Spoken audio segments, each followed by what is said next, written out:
Hey, and welcome back to Off the Beaten Path with Ash. Today, I'm going to show you how to get more warmth out of your sleep system. Let's get to it. Layers. Just like your clothing.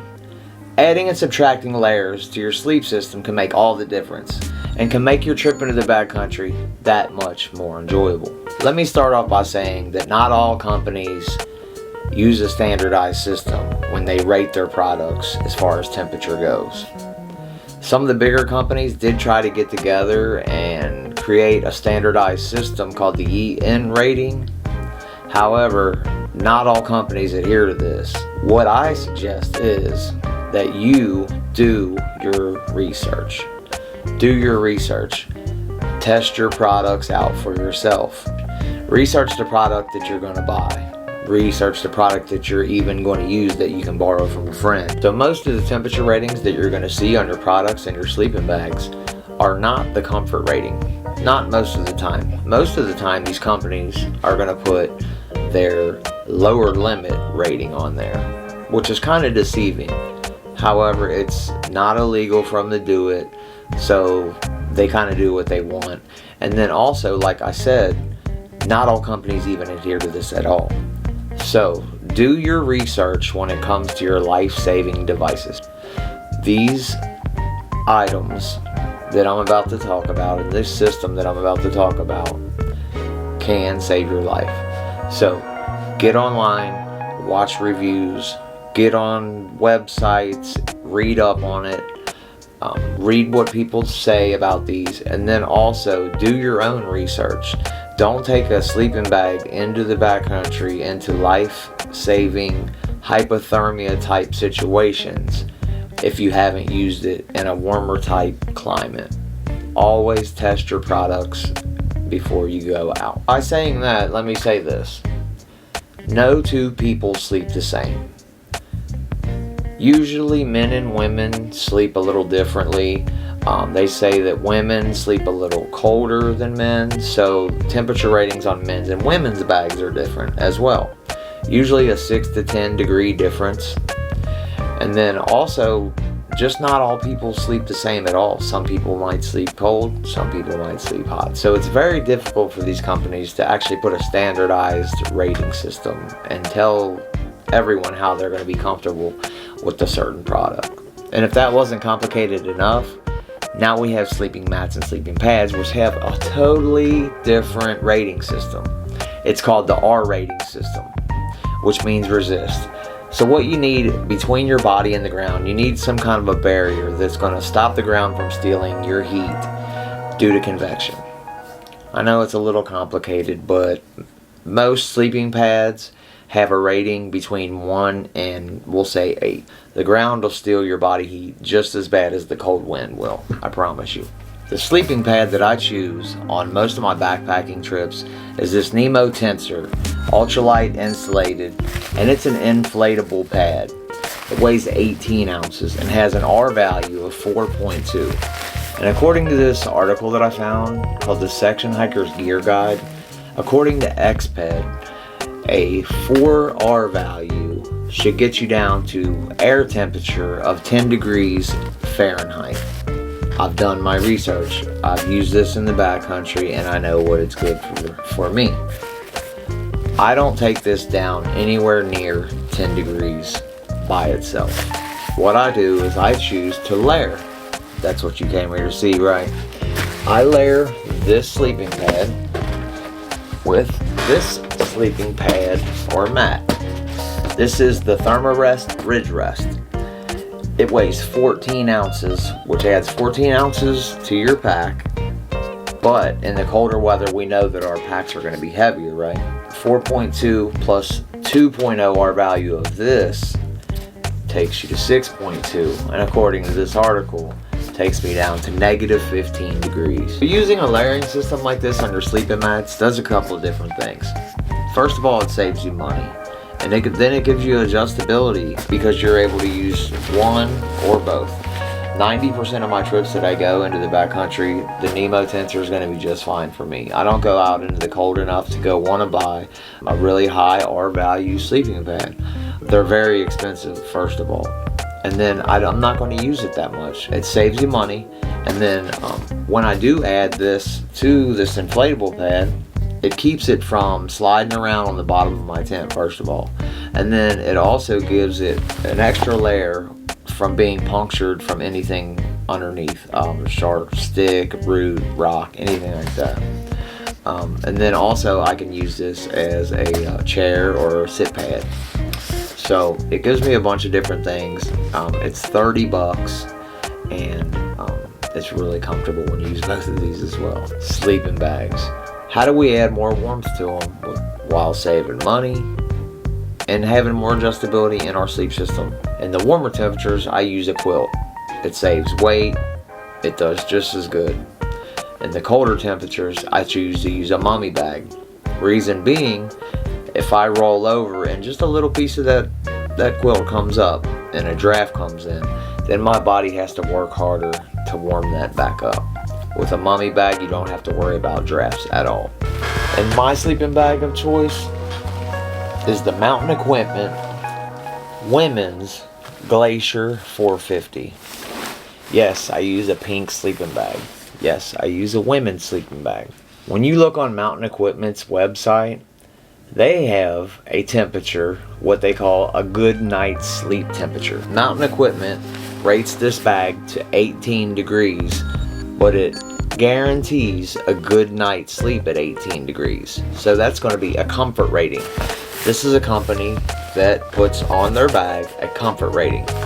Now this bag weighs 2.5 pounds, so it's a little heavy, but you're going to be good. You're going to have a good night's sleep at 18 degrees Fahrenheit. When it gets colder than 18 degrees, what do? I found some interesting stuff on Enlightened Equipment's website. I really like this company. On Enlightened Equipment's website, I found a chart that shows how you can layer quilts and what temperature ratings they give. So, for instance, if you take a 20 degree quilt and then layer a 50 degree quilt on top of it, it'll take you to 0 degrees.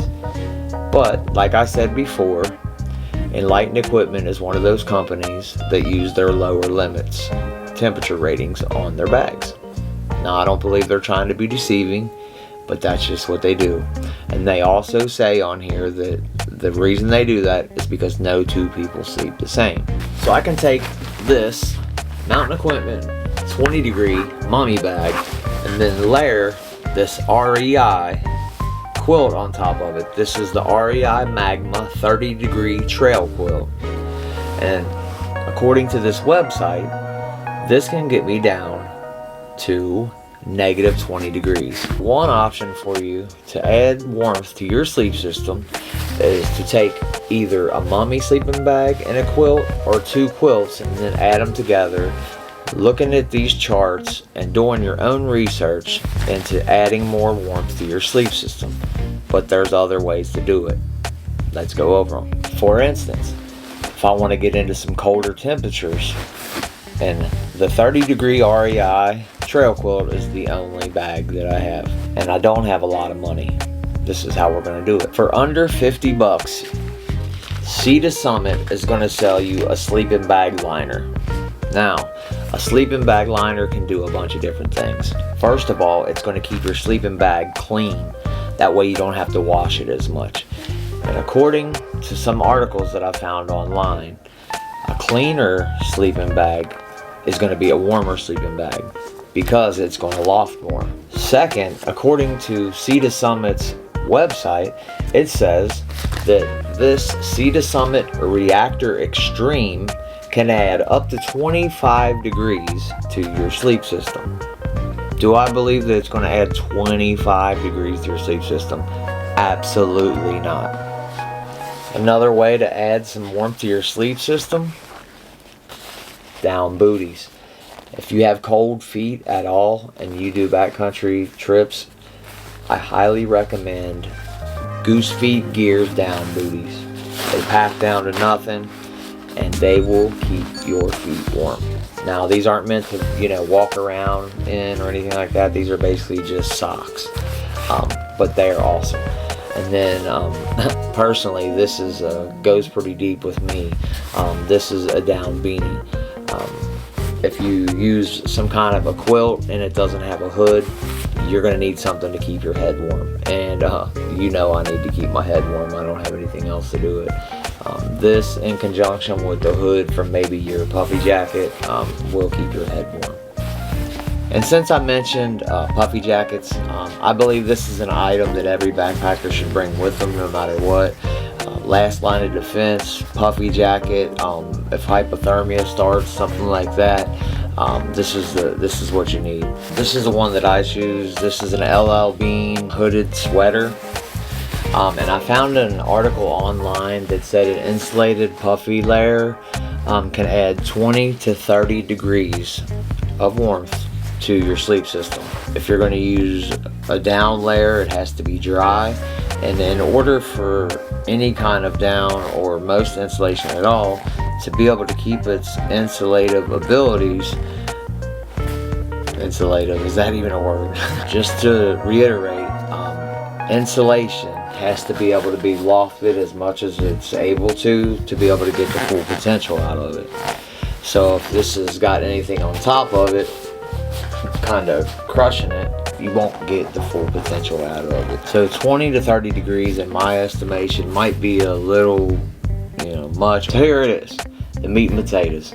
What we've all been waiting for. What does Ash use for his sleep system? How does he add warmth?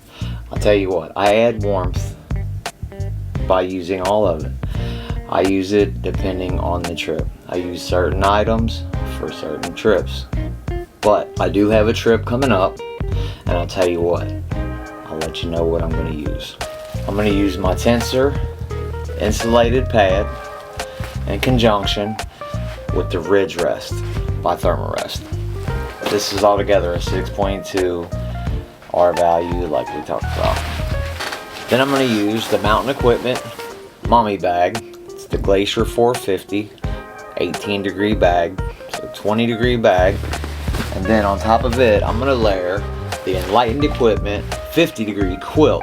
So if you look at our chart here by Enlightened Equipment, it says a 20 degree bag and a 50 degree quilt should get me down to 0 degrees. So that's the system that I'm going to be using on my next backpacking trip to be adding warmth. There's just one more thing that I'd like to mention before we go as far as sleep systems go. It's the shelter system. A lot of the tents that we use in backpacking trips are called 3-season tents for a reason, and they're not meant to be load bearing as far as snow goes. So if there's snow in the forecast, usually what I'll do is transition from my tent to my hammock camping setup, and then I'll have to throw in a properly rated underquilt as well. So that's just one more thing to think about as far as adding warmth into your sleep system. If you've liked any of this, like and subscribe for me. And if there's a better way that I haven't mentioned here, let me know down in the comments. Because I know I can get better. But we can get better together. Off the Beaten Path with Ash. See ya.